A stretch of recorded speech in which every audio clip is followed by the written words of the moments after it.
Hey, what's going on, everybody? This is Alex, the Comic Hoarder. Just this weekend, I set up at the Big River Comic Con, April 14th and 15th in Hannibal, Missouri, and this is a video that I'll highlight what I got first. So I'll show you exactly what I got, and then after that, we'll give you a little tour around the show, and I'll show you my stuff that I set up, my booth, some of my pricing, some of the books that I brought on my display, and then we'll show some of the highlights of the rest of the con. So hopefully you guys are excited about that. Here we go.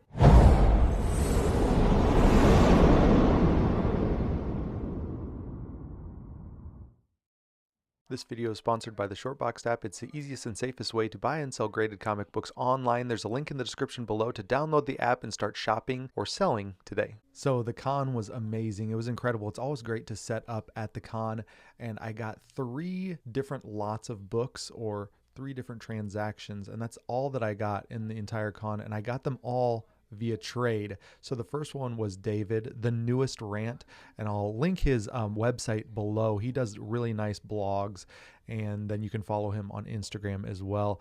And so we did a trade. I love trading with David. Every year I look forward to it. We kind of ramp up and see what he's got, and he shows me things that he's going to bring to the con for trade, and I tell him a little bit about what I'm going to bring to the con and set up. And then that's one of the first things that I do every year is trade with David.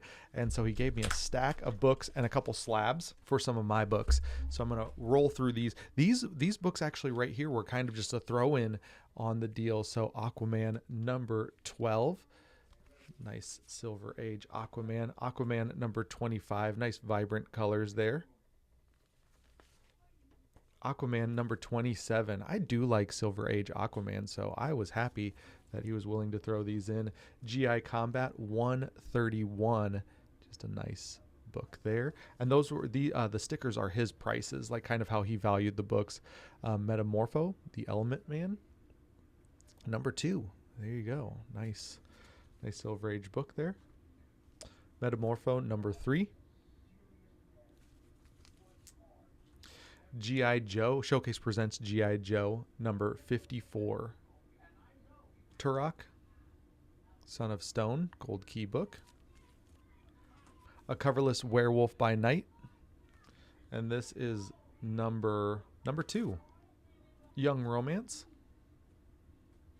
And then I thought this one was great. I love these pre-New 52 variants. This is a 1-in-25 ratio variant.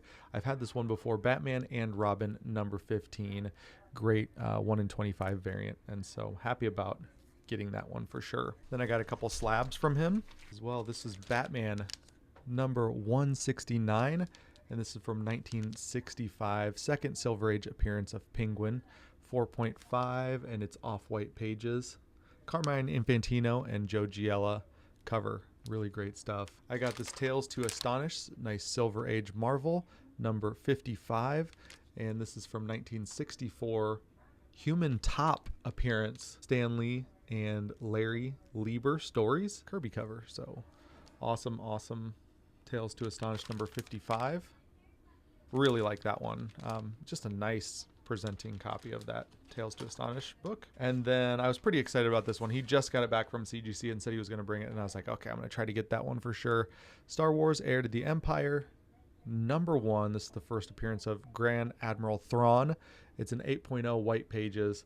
It looks really nice. I think there's some like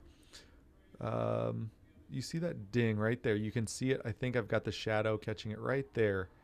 I don't know if pressing could get that out, but I don't know if David pressed it before he sent it in, but it's pretty darn nice looking book. That's probably why he sent it in. It looks so nice, but I think that little ding, that little crease there held it back. But that's what I got from the newest rant. Once again, his information is going to be in the description below. Check him out. Give him a follow and let him know that I sent you. He's a great guy. All right, next up, I traded with Bob's Comics, who you'll see later in the video.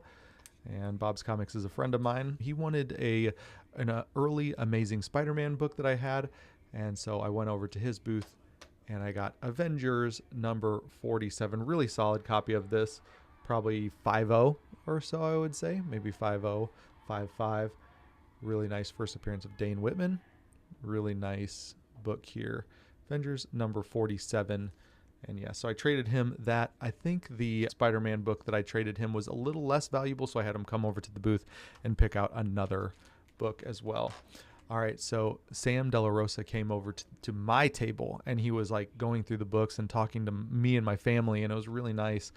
It was pretty awesome, a lot of fun. He's just got amazing stories, and he was over there for 20 minutes to a half hour. So I was basically just one-on-one interviewing Sam DeLaRosa, and it was really fun. So Sam picked out some books at my table, and it ended up being like $10 or a little over $10. I was like, 10 bucks. I didn't want to charge him anything, but he kept insisting. So he handed me 10 bucks.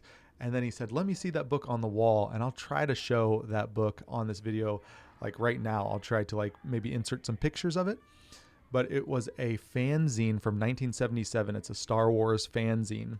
And he said, let me see that book. And he opened it up, and he flipped to, he's like, I hope it's in here. And so he flipped to one of the pages, and he said, look at that name right there. And it was Sam DeLaRosa. And he said, this is my artwork. And he goes, and then he was showing another preview, and he said, and this is a project that I did, and look at all these great creators that I got to work on this project with me. And so he's like, let me go ahead and sign that. So he signed the page interior. I thought that was incredible. And he goes, that'll hopefully help sell this book for you.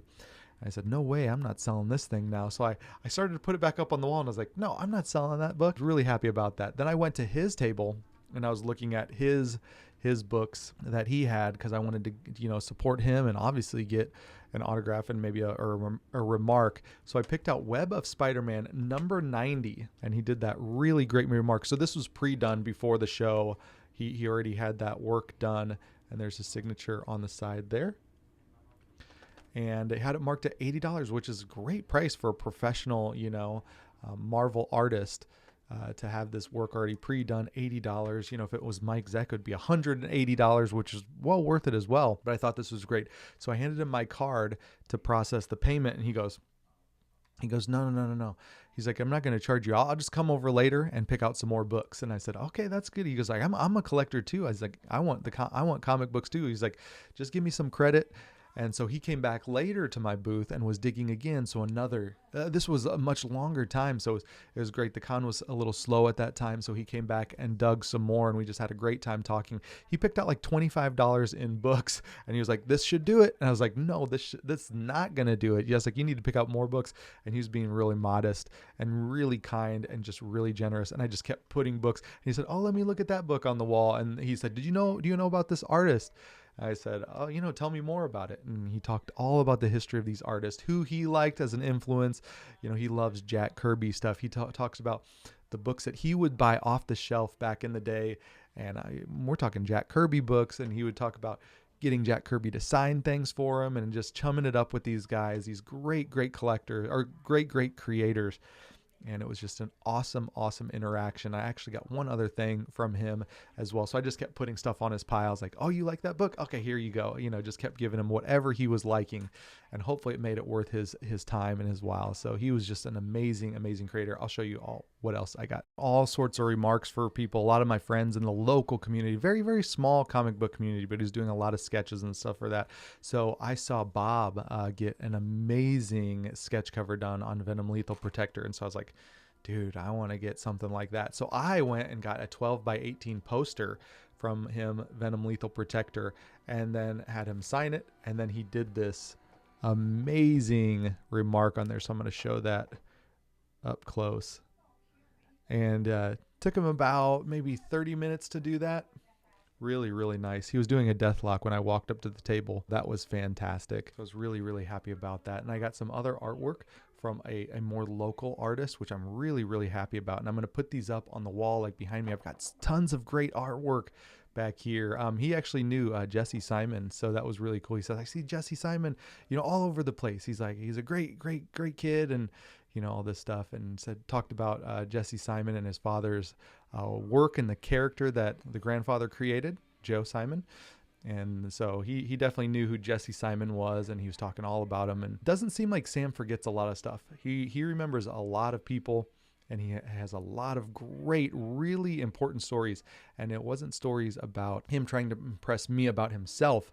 These were stories about just honoring other people in the industry. And so you could tell Sam DeLaRosa, he's a very humble person, not after his own fame, but he's out to like lift other people up. And I thought that was just incredible. And he's just very humble and wonderful to interact with. There was an artist in the basement, and his name was Sean Manning, and he does some amazing artworks, and he had all his prints up in the background. And then he had some folders or some portfolios of his original artwork. First, I said, hey, can I do a commission? Are you doing commissions at the show? And he said, absolutely, because he was working on something there for somebody else. I said, do you have time to do another one for me? And he goes, absolutely. And he goes, it'd be $50 for an 11x17 full color commission. So I was like, heck yeah, let's do it. So I said, the idea that I have is Superman. I love Superman breaking of the chains type thing. So this is what he came up with for $50.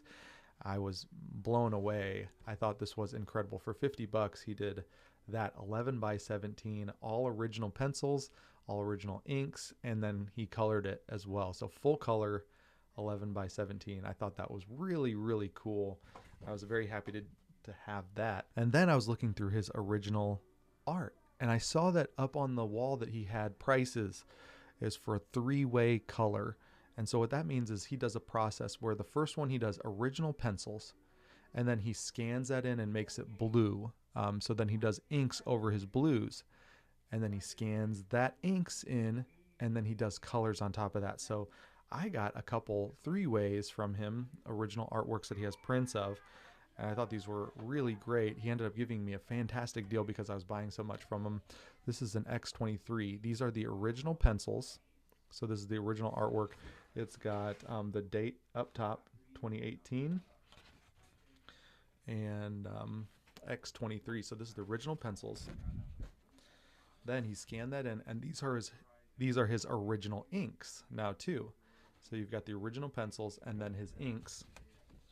And then lastly, you've got the colors. So, and then he scanned this in and made prints. So these are all the originals for his prints: the pencils, the inks, and then the colors. And then he would scan that all in. He doesn't do it digitally or anything like that. So really happy to get that set. And then I saw another set that I kept trying to buy more and more from him because I just wanted, some artwork for down here. And so these are the original pencils for a great Thanos that he did. So really neat Thanos pencils. Then he would scan that in, make it blue. And these are his inks over the blues. So this is all original inks. And then on top of that, I got the original colors too. So he'd scan the black and whites in, and he would show the colors. So this is incredible. Really great stuff. Sean Manning is on Instagram, so I'll try to leave, his handle down there so you guys can follow him on Instagram and get some work done from him. He'll ship too. So if you have any ideas on what you want, hit him up, ask him for a price, and you can get some amazing artwork from a really talented local, just awesome artist. Hope you guys enjoyed this video so far. If you're brand new to the channel, hit that subscription button, hit that bell to be notified when there's future videos, hit that thumbs up and comment down below. And here are those clips from the Big River Con 2023.